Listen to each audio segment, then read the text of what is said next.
Mu gihe kuri wa 15 z'ukwezi kwa gatatu umwaka wa 2023 ariho umuririmbyi Harmonize yakwiza neza na neza imyaka 20 avutse, yemeye ikintu kidasanzwe aho yacemereye uwo bavyaranye umwana umwe rukumbi gusa. Uyu mwana agiye gukwiza imyaka ishika 3, akaba asanzwe yitwa Zuleka. Ni umuririmbyi Harmonize beshe bamenye muziki nka Code Boy. Kuri ubu bivugwa yuko atari mu rukundo n'umukobwa uwo ari we wese haba muri East Africa, ariko igihe yavyara no mwana yitwa Zuleka yari asanzwe ari mu rukundo n'umutaliyanaakazi benshi mwamenye yitwa Sara Michelotti. Bagiye gutandukana inyuma yuko uyu mwana avutse akavuka ku mukobwa bitari bizwi namba yuko bavyaranye nuno canke bari basanzwe bakundanye nuno muhungu Harmonize mu mpisho.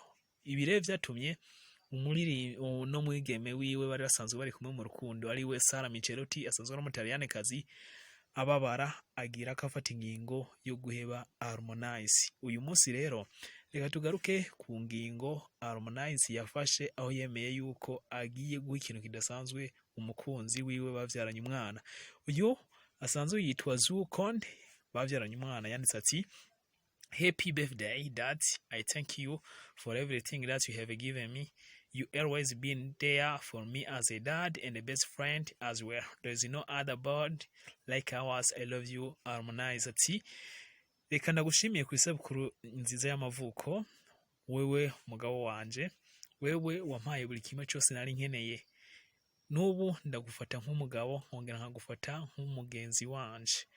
Ati shima kuba warampaye ikibondo. Ati ndagukunda Harmonize." Harmonize nawe ntiyazuyaje, akaba yemeye yuko agiye kumugurira n'imiburiburi mu mezi 2 inzu ndetse n'umuduga. Yagize ati: "Mama Zuleka, thank you for touching my life. Najua hawezi andika haya yote, ila hii ina maana kubwa sana kwangu. Akishakuwa mkubwa ataona na kujua kwa kiasi gani ulitamani wazazi wake tuwe pamoja." Ati Mama Zuleka, ndagushimiye kuri buno butumwa wanditse.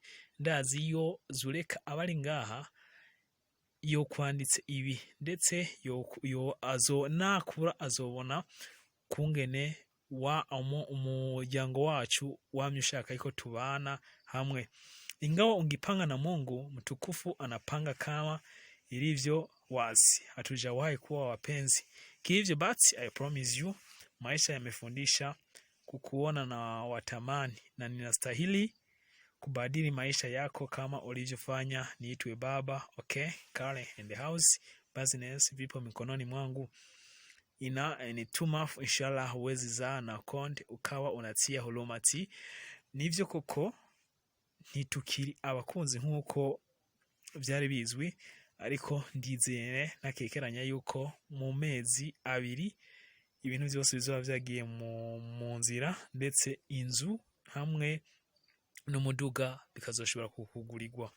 Ni uno mwana agiye kumara hafi imyaka 3 ari ngaha ku isi y'abazima, ariko kandi ni uno mwana bivugwa yuko ari we mwana rukumbi Harmonize asanzwe afise, kuko inyuma yaho nta wundi mwana aramenyekana yuko yavutse haba ku mukobwa uwo ari we wese. Tukwibuza yuko Harmonize inyuma yo gutandukana na Sara Michelotti yagiye akundana n'abandi bakobwa batandukanye, aho umwe yamenyekanye cyane ari umukobwa, ndetse atari n'umukobwa afise ari umugore benshi mwamenye nka Kajala Frida. Kajala Frida ni umwigeme aruka kuza no ngaha mu Burundi, aho yari yaje mu birori vyo kuwa 8 z'ukwezi kwa gatatu mwaka wa 2023, aho yatumiwe n'abagore batandukanye. Kajala yaje inyuma ya Sara Michelotti, aho nawe bari bakundanye cyane ku rugero rutari rusanzwe kuva mu mwaka wa 2018 gushika mu mwaka wa 2020, aho batandukana inyuma yo kumenya yuko Harmonize asanzwe afise uyundi mwana mu mbavu atari uwo bavyaranye. Nyuma niho haje Kajala Frida. nawe muri uno mwaka wa 2023 vyamenyekanye yuko batandukanye. Inkuru yaje ibabaje. Nguyu Harmonize asanzwe ahindagura abigeme uko ashatse, ni umwe mu baririmbyi kandi twavuga yuko bifashe neza mu muziki mu karere ndetse no ku mugabane wa Afrika. Akaba ari no muri umwe muri batanu bakurikirwa cyane ku rubuga rwa YouTube. Kuba agiye kugurira umuduga uwo yahoze ari umukunzi wiwe ndetse n'uwo bavyaranye ni iteka ridasanzwe, tukaba kandi arivyo twovuga ati dugiye kwigushimira umugabo akaba umugabo we nyawe ashitsa ivyo azokora. Tuzoguma tuba update kuri uno muririmbyi Harmonize. Tubasabire mugiye subscribe, share, like na comment kugira ngo ibintu muzoze murabironkera ku gihe